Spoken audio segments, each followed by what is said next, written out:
Kalau mau jadi kaya, jadi pengusaha, jangan jadi dokter.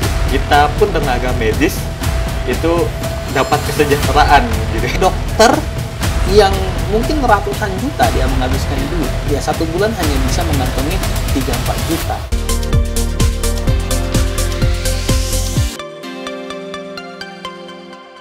Halo Pak Batiar. Halo Pak Kris. Ya, sebenarnya Pak Batiar ini juga sebagai salah satu dosen ya, mengajar di salah satu institusi kita bilangnya kesehatan ya. Nah, sebenarnya tantangan menjadi dosen ataupun pengajar kita bilangnya, tantangannya seperti apa sih Pak?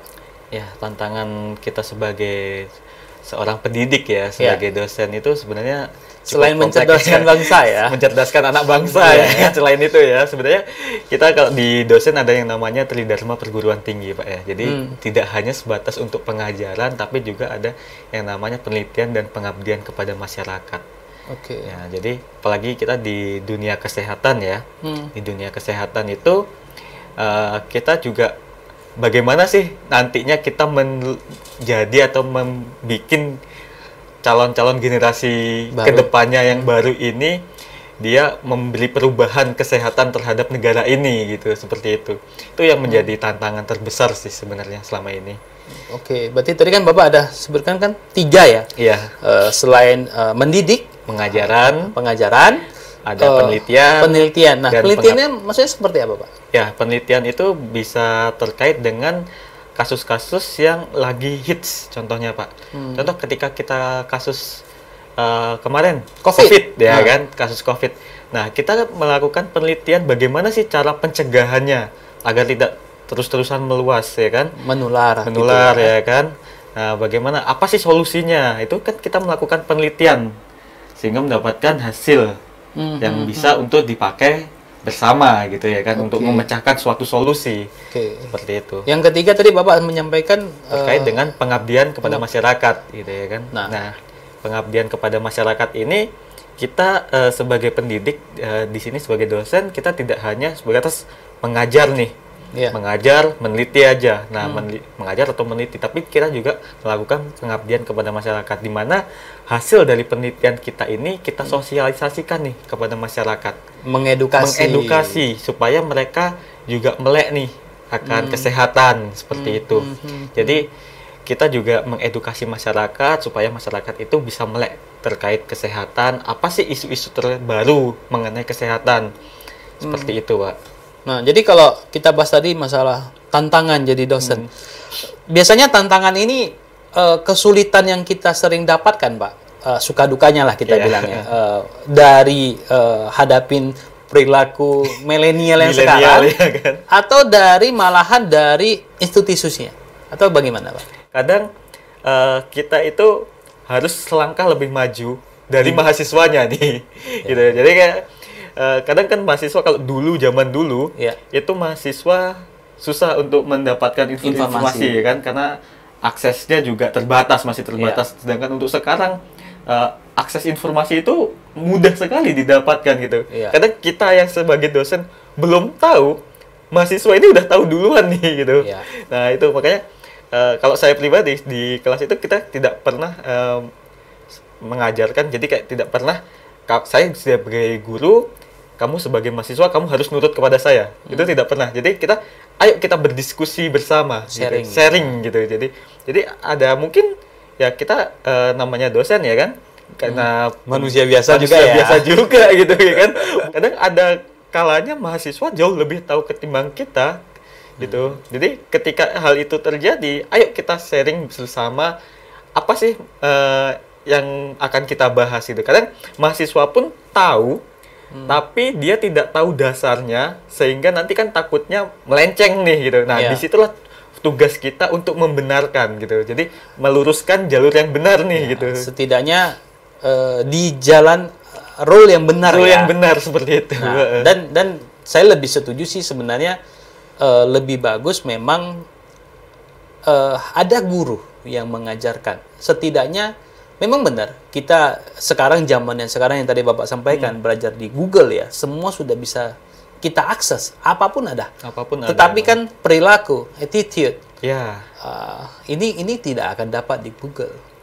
kita lah yang mendidik itu. Nah, gitu. nah jadi kan kalau versi saya, tugas seorang dosen ya tidak semudah yang kita bayangkan ya. Ya mungkin ya tantangannya ya lebih tekanan seperti apa Pak?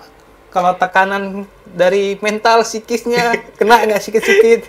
Kalau dari tekanan mental psikis pasti kena ya. Ya kena juga ya. Karena kita dari sana dari sini pasti ada ya kan. Ya, Kita nggak selain kita juga mendidik mahasiswa-mahasiswa ini biar bisa menjadi generasi-generasi penerus bangsa kita ya kan. Ya kan juga mau tidak mau pasti ada tekanan dari luar juga ya kan. Contoh kayak kita melakukan penelitian lah contohnya ya kan. Kita melakukan penelitian terbaru, melakukan jenis penelitian terbaru ya kan. Nah, jenis penelitian terbaru kita ini mungkin bisa belum tentu senior kita ini bisa menerima ya kan, terkait dengan apa yang kita lakukan, persepsi menurut kita gitu ya kan. Itu kan sedangkan kita di zaman sekarang harus terus berkembang. Gitu, harus berkembang, terkait ilmu itu harus terus berkembang, update, terus terupdate gitu. Nah di satu sisi senior mungkin masih kamu masih anak baru nih gitu ya kan, apaan sih yang di ini kan, udahlah gitu ngikutin senior aja. Nah itu kan menjadi timpang tindih ya. Berarti di dunia pendidikan senioritas itu juga sangat berpengaruh ya Pak? Kayaknya bukan hanya di dunia pendidikan kalau terkait dengan senioritas ya, dimanapun pasti ada. Cuman kan kita juga tidak bisa serta-merta tidak menghormati yang namanya senior seperti itu kan. Pasti ada lah. Berarti tidak semudah yang kita bayangkan ya. Tidak semudah itu. Menjadi dosen ya. Nah, dari dosen ya saya merasa cukup kompleks lah yang harus dihadapin seorang dosen ya.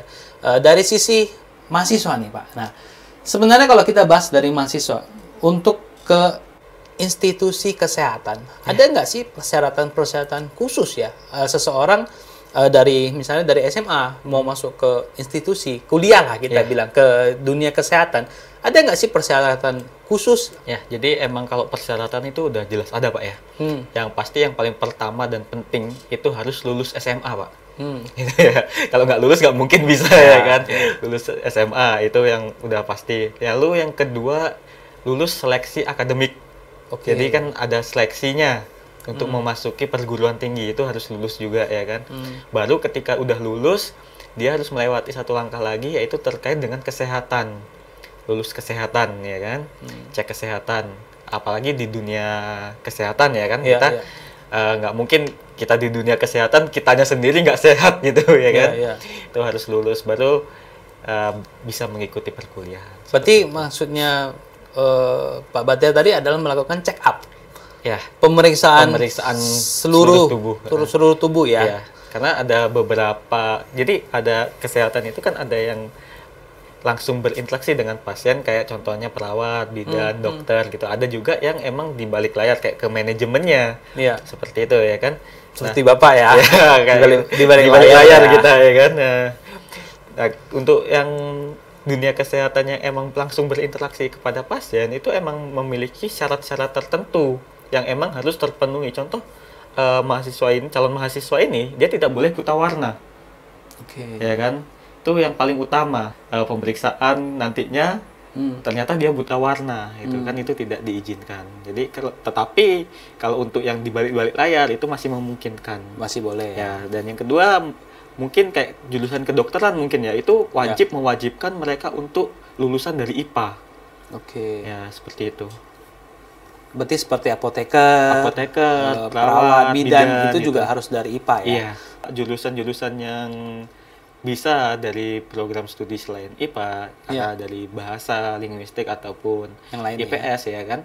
Itu ada kayak contohnya kita di bagian administrasi rumah sakit, jurusan rekam medis, itu masih bisa memungkinkan untuk di jurusan lain selain IPA. Itu boleh Pak ya? Boleh. Nggak mesti harus IPA nggak mesti harus IPA. Kayak K3 RS gitu ya kan, keselamatan kesehatan kerja rumah sakit, itu bisa dari IPS ya, K3 ya. Nah, dari tadi yang Bapak sampaikan lah, ada farmasi, dokter, ada terus tadi K3, ada mungkin sekolah bidan, perawat. Nah, mana sih yang paling Bapak rasa tekanannya paling tinggi nih untuk mahasiswa? Ya, kalau tekanan yang paling tinggi pressure untuk mahasiswa ya. Ya. Sebenarnya nggak ada, Pak. Nggak ada ya. Nggak ada. Jadi paling berat lah. Paling berat itu Dari... semuanya ringan-ringan kok. Kan kalau milenial Gen Z zaman sekarang bilangnya kita semua kuliah ringan-ringan, nggak ada yang berat ya kan. Berat, ya. Saling beradu ya kan. Oke. Jadi kalau menurut Bapak lah, suruh Bapak pilih nih, mana sih jurusan yang paling kayaknya agak berat gitu? Kalau untuk yang agak berat sebenarnya tergantung juga ya, tergantung dari individunya ya. Jadi karena gini, kita belajar itu tidak ada yang nggak mungkin ya kan. Kita semua bisa untuk kita pelajarin. Jadi nggak ada yang namanya oh ternyata di fakultas A itu berat sekali tugasnya banyak. Oh fakultas B itu santai kelihatannya. Itu sebenarnya dari cara pandang kita melihat sebenarnya. Kita kan nggak tahu nih dari apa yang diproses ya. Di sana itu kan kita nggak tahu sebenarnya gitu. Ya karena saya juga yakin kalau kita mencintai sesuatu pasti lebih enak gitu pasti ya lebih kan? enak Gitu. Ya kita mencintai pekerjaan ini atau misalnya mahasiswa dia mencintai mata pelajarannya ini ya pasti dia akan enjoy. Menikmatin sampai selesai gitu ya Pak. Yeah. Nah dari sisi mengajar gitu banyak fakultas. Ya berarti sama juga ya Pak ya? Sama aja. Kembali dari dosennya. Ya dia menyenangin bidang itu atau tidak ya? Ya benar. Banyak opini yang mengatakan kita kuliah kesehatan mahal gitu ya, tapi tidak sebanding dengan salary yang kita dapatkan waktu kita selesai. Nah ini seperti apa sih Pak? Ya jadi banyak ya. Emang ini banyak sekali terjadi ya karena banyak masyarakat yang mengeluhkan, wah tidak sebanding nih dengan biaya yang dikeluarkan gitu ya kan. Sebenarnya itu tergantung dari individunya sendiri Pak. Jadi nggak semua yang berkaitan dengan kesehatan itu salary-nya rendah. Gitu.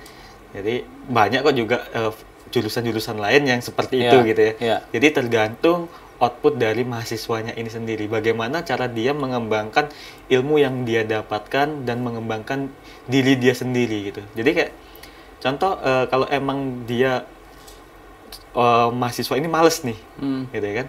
Ya udah kerja di satu perusahaan aja gitu. Udah dengan gaji yang kecil pun nggak masalah gitu ya kan?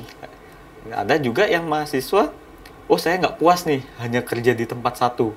Saya ingin gaji yang lebih tinggi. Nah itu tergantung dari masing-masing individunya sendiri seperti itu. Jadi kita nggak bisa untuk mematok apakah sebanding atau enggak. Cuman yang saya sayangkan juga mungkin organisasi profesi juga bisa mengatur mengatur terkait salary minimum terkait dengan anggota-anggotanya tenaga medis. Jadi kita pun tenaga medis itu dapat kesejahteraan gitu ya kan.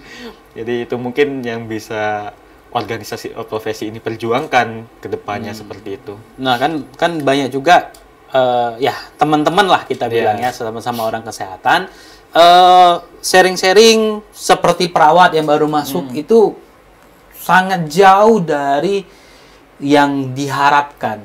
Ada yang yang mendapat gaji bulanan itu hanya 800.000, 1 juta, perawat, bidan, seperti itu ya. Ya dengan ada juga dokter yang mungkin ratusan juta dia menghabiskan duit. Ya 1 bulan hanya bisa mengantongi 3-4 juta. Nah ini kan sebenarnya kan nggak sebanding. Nah hal-hal seperti ini yang maksudnya yang salah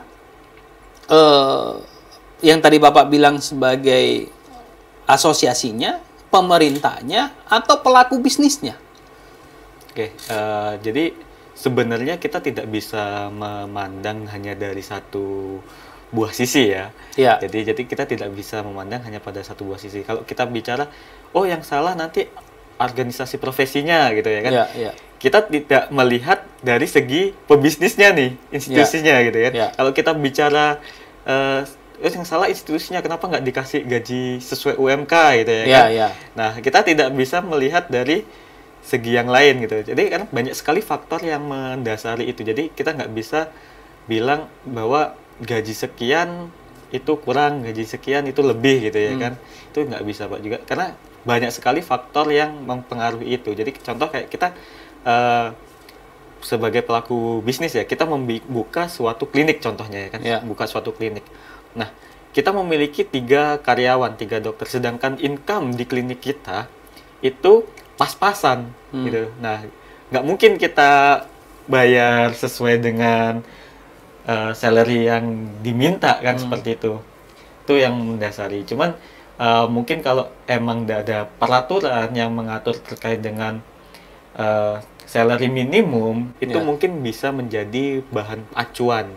Jadi pihak berarti industri pun campur tangan pemerintah. Ada campur tangan pemerintah. Industri pun tidak semena-mena memberikan gaji, dan pihak dari pelakunya pun atau tenaga medisnya ini, dia akan senang hati melakukan pelayanan seperti itu. Ya, yang tadi Bapak sampaikan, kalau tenaga medis sejahtera, ya mungkin pasti, dia akan lebih senang, lebih nyaman dia kerja, dan mungkin akan menciptakan tenaga medis yang lebih berkualitas ya. Benar.